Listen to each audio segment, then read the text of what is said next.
Probably a lot of you know the story of the two salesmen who went down to Africa in the 1900s. They were sent down to find if there was any opportunity for selling shoes. And they wrote telegrams back to Manchester. And one of them wrote, "Situation hopeless, stop, they don't wear shoes." And the other one wrote, "Glorious opportunity, they don't have any shoes yet." Now, there's a similar situation in the classical music world, because there are some people who think that classical music is dying, and there are some of us who think you ain't seen nothing yet. And rather than go into statistics and trends and tell you about all the orchestras that are closing and the record companies that are folding, I thought we should do an experiment tonight. An experiment. Actually, it's not really an experiment because I know the outcome. But it's like an experiment. Now, before we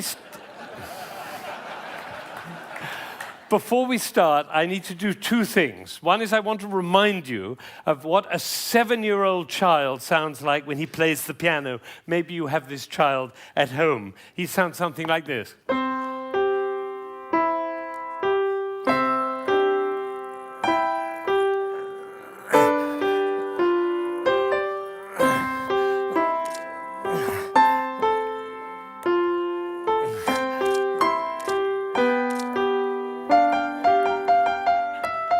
I see some of you recognize this child.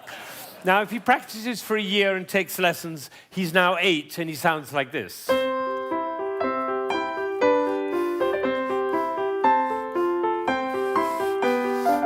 then he practices for another year and takes lessons, now he's 9.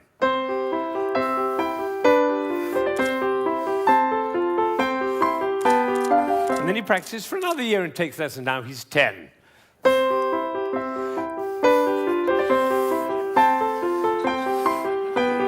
At that point, they usually give up. Now, if he'd waited for one more year, you would have heard this.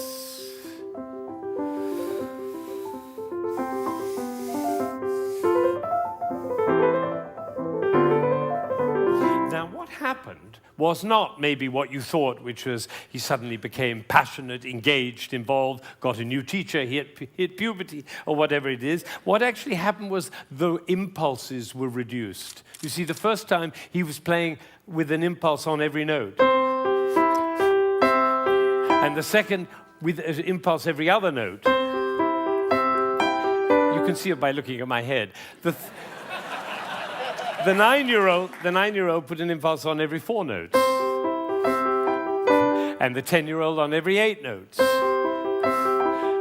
the 11-year-old, one impulse on the whole phrase. I don't know how I got into this position. I didn't say I'm going to move my shoulder over, move my body. No, the music pushed me over, which is why I call it one buttock playing. Can be the other buttock. You know, a gentleman was once watching a presentation I was doing, and I was working with a young pianist. He was the president of a corporation in Ohio. And I was working with this young pianist, and I said, the trouble with you is you're a 2-buttock player. You should be a 1-buttock player. And I moved his body like that while he was playing. Suddenly the music took off. Took flight. There was a gasp in the audience when they heard the difference. And then I got a letter from this gentleman. He said, I was so moved, I went back and I transformed my entire company into a 1-buttock company. Now, the other thing I want to do is to tell you about you.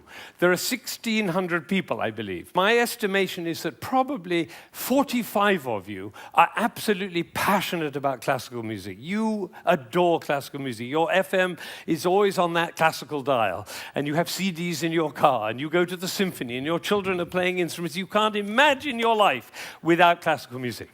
That's the first group. It's quite a small group. Then there's another group, bigger group. These are the people who don't mind classical music. You know, you come home from a long day and you take a glass of wine and you put your feet up, a little Vivaldi in the background doesn't do any harm. Right? That's the second group. Now comes the third group. These are the people who never listen to classical music. It's just simply not part of your life. You might hear it like secondhand smoke at the airport, but and maybe a little bit of a march from Aida when you come into the hall, but otherwise you never hear it. That's probably the largest group of all. And then there's a very small group. These are the people who think they're tone deaf. Amazing number of people think they're tone deaf. Actually, I hear a lot, my husband is tone deaf. Actually, you cannot be tone deaf. Nobody is tone deaf. If you were tone deaf, you couldn't change the gears on your car in a stick-shift car. You couldn't tell the difference between somebody from Texas and somebody from Rome. And the telephone. If your mother calls on their miserable telephone, she calls and says hello. You not only know who it is, you know what mood she's in. You have a fantastic ear. Everybody has a fantastic ear. So nobody is tone deaf. But I tell you what, it doesn't work for me to go on with this thing with such a wide gulf between those who understand, love, and passionate about classical music and those who have no relationship to it at all. The tone-deaf people, they're no longer here. But even between those three categories, it's too wide a gulf. So I'm not going to go on until every single person in this room, downstairs and in Aspen, and everybody else looking, will come to love and understand classical music. So that's what we're going to do. Now, you notice that there is not the slightest doubt in my mind that this is going to work, if you look at my face, right? It's one of the characteristics of a leader that he not doubt for one moment the capacity of the people he's leading to realize whatever he's dreaming. Imagine if Martin Luther King had said, "I have a dream." Of course, I'm not sure they'll be up to it. All right, so I'm going to take a piece of Chopin. This is a beautiful prelude by Chopin. Some of you will know it.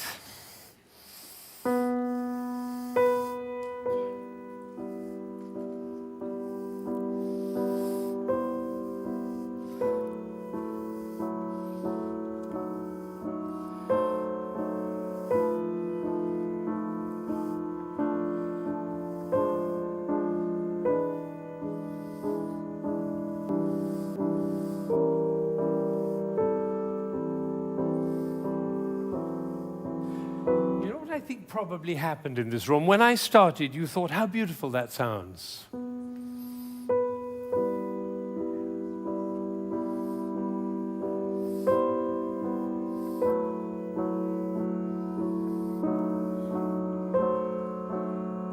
I don't think we should go to the same place for our summer holidays next year. It's funny, isn't it? It's funny how those thoughts kind of waft into your head when we're listening to classical music. And of course, if the piece is long and you've had a long day, you might actually drift off. And then your companion will dig you in the ribs and say, "Wake up, it's culture!" And then you feel even worse. But has it ever occurred to you that the reason you feel sleepy in classical music is not because of you, but because of us?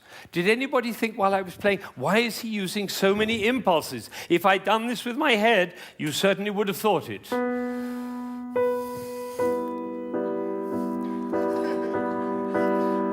And for the rest of your life, every time you hear classical music, you'll always be able to know if you hear those impulses.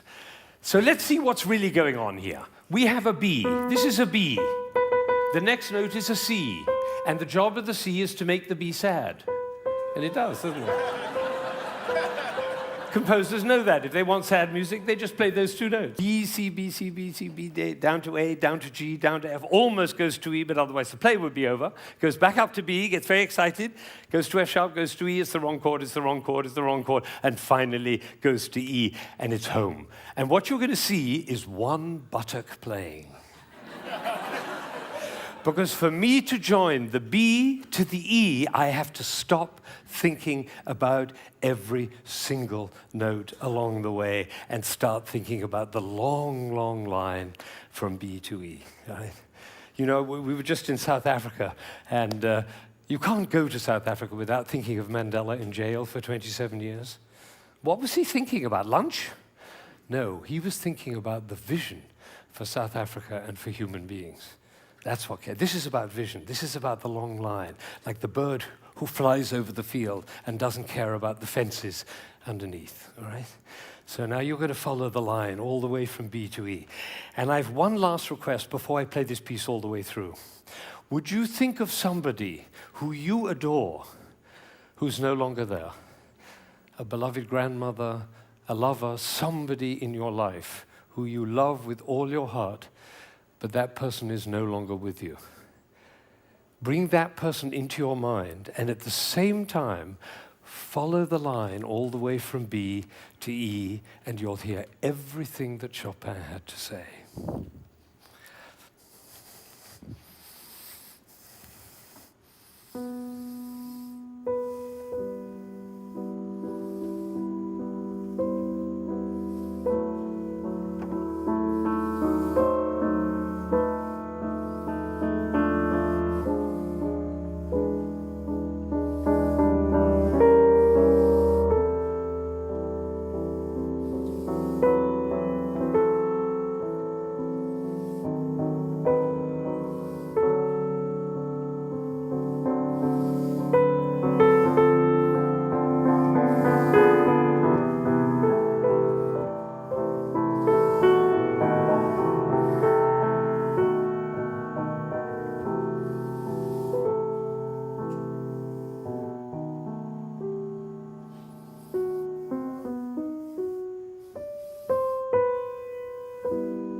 Now, you may be wondering,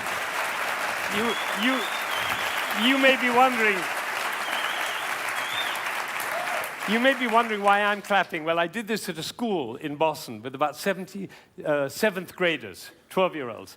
And I did exactly what I did with you, and I told them and explained them the whole thing. And at the end, they went crazy, clapping. They were clapping, I was clapping, they were clapping. Finally, I said, why am I clapping? And one of these little kids said, because we were listening. Think of it, 1,600 people, busy people, involved in all sorts of different things, listening, understanding, and being moved by a piece by Chopin.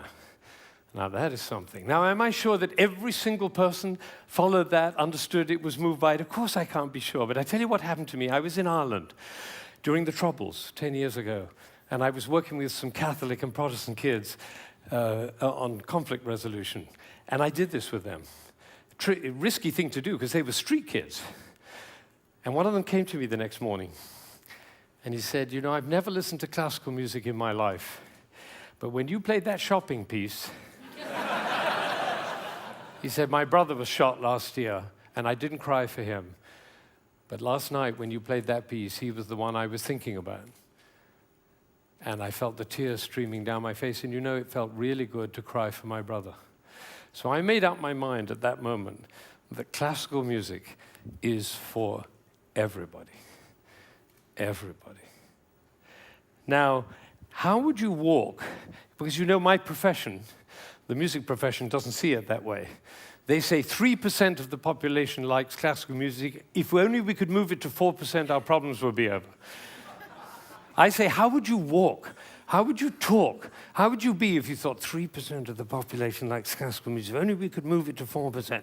How would you walk? How would you talk? How would you be if you thought everybody loves classical music? They just haven't found out about it yet. See, these are totally different worlds.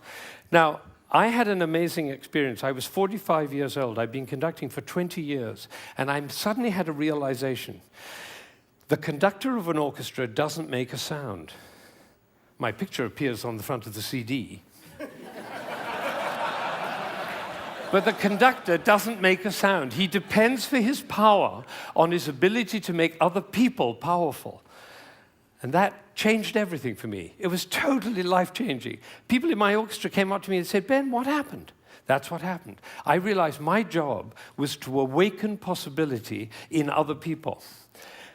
And of course, I wanted to know whether I was doing that. And you know how you find out? You look at their eyes. If their eyes are shining, you know you're doing it. You could light up a village with this guy's eyes. Right, so if the eyes are shining, you know you're doing it. If the eyes are not shining, you get to ask a question. And this is the question. Who am I being that my player's eyes are not shining? We can do that with our children too. Who am I being that my children's eyes are not shining? That's a totally different world. Now, we're all about to end this magical on the mountain week, and we're going back into the world. And I say it's appropriate for us to ask the question, who are we being as we go back out into the world? And you know, I have a definition of success. For me, it's very simple. It's not about wealth and fame and power. It's about how many shining eyes I have around me. So now I have one last thought, which is that it really makes a difference what we say, the words that come out of our mouth. I learned this from a woman who survived Auschwitz, one of the rare survivors. She went to Auschwitz when she was 15 years old, and her brother was 8, and the parents were lost. And she told me this. She said, we were in the train going to Auschwitz, and I looked down and I saw my brother's shoes were missing. And I said, why are you so stupid? Can't you keep your things together, for goodness sake? The way an elder sister might speak to a younger brother. Unfortunately, it was the last thing she ever said to him because she never saw him again. He did not survive. And so when she came out of Auschwitz, she made a vow. She told me this. She said, I walked out of Auschwitz into life, and I made a vow. And the vow was, I will never say anything that couldn't stand as the last thing I ever say. Now, can we do that? No, and we'll make ourselves wrong and others wrong. But it is a possibility to live into. Thank you.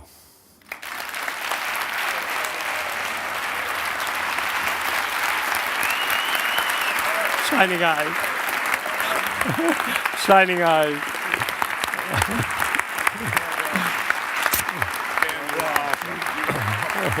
Thank you. Thank you.